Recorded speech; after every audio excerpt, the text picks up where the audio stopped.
Bienvenidos a este tutorial. En esta ocasión vamos a mostrar el uso del método analítico para columnas de destilación, el método de Fenske-Underwood y Gilliland, también conocido como método Fugg. Bueno, los resultados de aprendizaje serán que al final de esta sesión ustedes deben ser capaces de estimar el número de etapas mínimas usando la ecuación de Fenske, calcular la relación de reflujo mínimo usando las ecuaciones de Underwood, estimar cuál sería el número de etapas ideales usando la correlación de Gilliland y estimar en qué etapa se va a alimentar a la columna de destilación.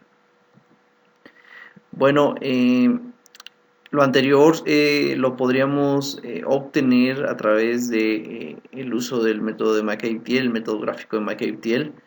Y en este video, bueno, vamos a mostrar el uso del método analítico de Fenske-Underwood y Gilliland y vamos a ir comparando con los resultados que obtenemos en McAbe-Thiele. Para eso vamos a considerar la siguiente mezcla binaria. ¿Sí? Es una mezcla de A y B que vamos a separar en el domo. Vamos a obtener a A y en el fondo a B. Bueno, ahora vamos a tener el concepto que se conoce como LK, que es like key o clave ligero, y el otro compuesto que sería HK o heavy key, ¿sí? Clave pesado. Bueno, estas serían las composiciones de entrada y estas serían las de domo y estas las de fondo, ¿sí? Tenemos 45% de clave ligero y vamos a querer obtener un 98% en el destilado de clave ligero y en el fondo obtendremos un 95% de clave pesado. Bueno, para este sistema nosotros tenemos una volatilidad relativa de 6, ¿sí? Y vamos a alimentar esto con una mezcla vapor líquido, la cual tiene un 40% de vapor. ¿Ok? Ahora, nosotros vamos a estimar el número de etapas mínimas, la relación de reflujo mínimo, cuál es el número de etapas teóricas, cuando tenemos 1.3 reflujo mínimo y en qué etapa vamos a alimentar. Bueno, el número de etapas, si nosotros hiciéramos el McCabe-Thiele, tendríamos algo así, en el cual nos mostraría que tenemos 4 etapas. Bueno, la ecuación de Fenske es una ecuación relativamente sencilla, la cual únicamente va a utilizar las fracciones molares de los destilado y fondos y la volatilidad relativa entre ambos componentes. Recordemos que LK es clave ligero y HK es clave pesado. Tomando los datos de las fracciones junto con la volatilidad relativa, nos quedaría de la siguiente manera, ¿sí? El destilado, el clave ligero es 0.98 y del pesado es 0.02. En el fondo, el clave pesado es 0.95 del 1 y del clave ligero en el fondo es de 0.05. La volatilidad relativa entre el clave ligero y el clave pesado es de 6. Y bueno, ese sería el resultado, el cual nos daría aproximadamente 4 etapas, por lo cual el método gráfico y la ecuación de Fenske para sistemas ideales o sistemas que presentan volatilidades relativas constantes es muy acertado. Bueno, para calcular la relación de reflujo mínimo utilizaremos lo que son las ecuaciones de Underwood. Si nosotros graficamos el McCabe-Thiele, nos quedaría de la siguiente manera y bueno, haciendo los cálculos respectivos, el reflujo mínimo es de 0.66. Si utilizamos las ecuaciones de Underwood, que son las siguientes, son estas dos ecuaciones que tendremos que resolver para obtener el reflujo mínimo. Son ecuaciones igual sencillas, vamos a ver su uso. Lo que vamos a hacer es utilizar la primera, la cual es la sumatoria de este factor y está igualado a la condición de alimentación. En este caso que tengo dos componentes, tenemos que el desarrollo de la ecuación será la siguiente: el alfa del clave ligero por la Z1 entre el alfa del clave ligero menos este factor que se conoce como factor de absorción, ¿sí? Más el alfa del clave pesado por esta 2 entre el alfa del clave pesado menos este factor de absorción más 1 menos Q. De esta ecuación todos los datos son conocidos excepto este valor de teta. ¿Sí? Este valor de alfa, el clave ligero, es el de 6 y el de clave pesado es 1. El alfa de clave pesado siempre es el K del clave pesado entre el K del clave pesado, por eso siempre da 1. Siempre dará 1 el alfa de clave pesado. Ok, si yo sustituyo los valores de z y de alfa en esta sumatoria, la única incógnita sería teta.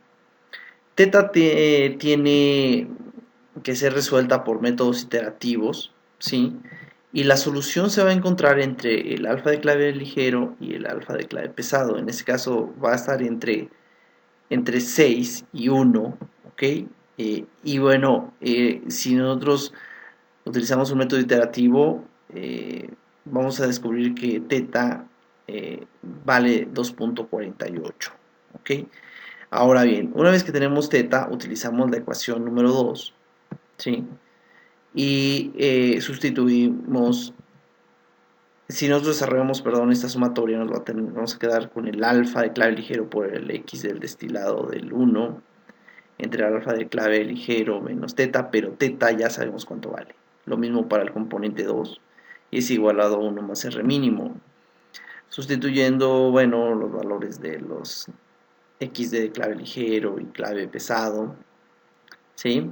Perdón, clave ligero, 1, clave ligero y clave pesado del destilado en esta ecuación, nosotros tendríamos esta igualdad. Resolviendo, bueno, tendríamos que el reflujo mínimo vale 0.66, que es lo mismo que nos ofrece el McKay-Thiele. Entonces, bueno, nuevamente las ecuaciones de Underwood son bastante buenas para predecir el reflujo mínimo, siempre y cuando el sistema sea ideal y presente volatilidad relativa constante. Bueno, para el número de etapas, cuando tenemos un reflujo mayor al mínimo, en este caso 1.3 veces el reflujo mínimo, vamos a utilizar la ecuación de Gilliland, la corrección de Gilliland. Si nosotros hiciéramos el McKay-Thiele nos quedaría de la siguiente manera, aproximadamente son 8 etapas al resolver el McKay-Thiele para este sistema. Y bueno, la corrección de Gilliland es la siguiente, la cual va a depender de reflujo mínimo y del número mínimo de etapas, que son valores que calculamos anteriormente, ¿sí? Lo primero que tenemos que hacer es calcular este valor de esta x, ¿sí? El reflujo ahora, el reflujo mínimo es 0.66, lo calculamos con la ecuación de Underwood. Y el reflujo actual sería 1.3 por reflujo mínimo, el cual sería 0.858. Este valor de x ahora vale 0.106. ¿Okay? Este valor de x lo vamos a sustituir en ahora la ecuación de y, ¿sí? Y al obtener y, ¿sí? Y es igual a este otro factor, ¿ok? Sabemos que el número mínimo de etapas es 4, entonces resolvemos para n y n vale 10, ¿sí? Si lo comparamos contra lo que nos entrega McKay-Thiele, realmente hay una diferencia considerable. Y bueno, esto es porque la correlación de Gilliland realmente no tiene un sustento teórico o científico, realmente solamente es una correlación que nos ayuda a estimar de manera muy aproximada, con algunos errores, el número de etapas que tendríamos, ¿ok? Ahora, para la etapa de alimentación, bueno, lo que tendríamos que hacer primero es resolver el balance de materia. Vamos a poner una base de cálculo de 100 kilomoles por hora a la entrada. Y bueno, al resolver el balance serían los flujos de destilado y fondos. Ahora, no hay una manera como tal de estimar la etapa de alimentación con métodos analíticos. Bueno, el McKay-Thiele nos dice que alimentaríamos en la 4, ¿sí? Con el método de Fensk-Underwood y Gilliland no podemos estimar realmente en qué etapa se alimenta con métodos analíticos. Pero bueno, hay una correlación, la correlación de Kirchberg, la cual Bueno, intenta estimar esta etapa en la cual se alimenta. Es una ecuación sencilla, solamente nos va a dar la relación entre el número de etapas de la zona de rectificación entre el número de etapas de la zona de agotamiento. Eh, lo que ocupa son las fracciones molares de la alimentación, las fracciones molares de clave ligero y clave pesado en fondos y destilado y los flujos molares de fondos y destilado. Bueno, al emplearla, bueno, solamente hay que sustituir estos datos, pues, obtener este factor. Y bueno, el número de etapas totales será el número de etapas de rectificación más de agotamiento, y en este caso es 10. Si nosotros resolvemos estas dos ecuaciones, obtendremos que el número de etapas en la zona de rectificación es igual al factor que calcula esta ecuación, ¿sí? En este caso 1.61, entre ese factor más 1 por el número de etapas. Entonces, si nosotros resolvemos esto, nos dice que aproximadamente en las 6 vamos a estar alimentando. Eh, Comparando con McKay, bueno, pues nos dice que pues se debe alimentar en la 4. Desde la diapositiva anterior ya hemos tenido diferencias, no se alimenta en la, no son 8 etapas, sino mostraba que eran 10. Y bueno, ahora este error también lo vamos a extrapolar a dónde vamos a alimentar.